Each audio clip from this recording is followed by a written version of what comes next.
Abade mulamu naye nga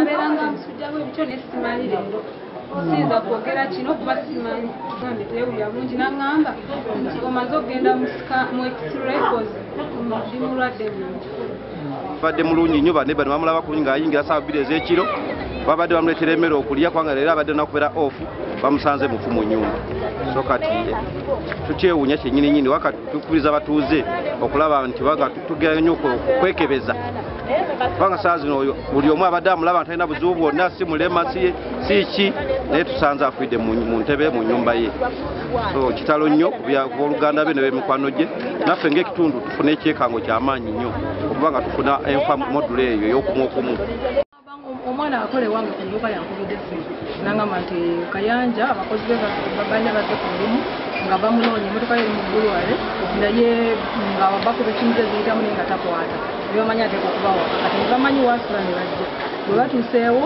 basanze nga waggale nga muntu alabika mwali nga te n'essimu bazikuba ziyitamu naye nga teri azikwata. I was at home.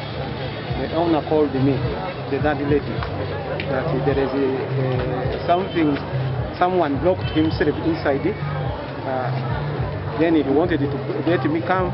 As he called the police, they want to break the room. That is why I called my secretary. Yasookera yalimalayo emyaka nga 5 ku musanvu. Yani Kayanja Derick abadde akolera mu Nairobi. N'okuyingira mu nyumba, actually we just broke into banga nyumba ero giraba eri mu background, so we had to cut the window to gain access. Omugenzi, it's unfortunate nti abadde muntu ovunaanizibwa kubanga abadde akola n'ekitongole kya Nairobi Breweries bali ku Nairo nga abadde omulimu gwe nnyini sigumanyi naye nga abadde akola mu Nairobi Breweries.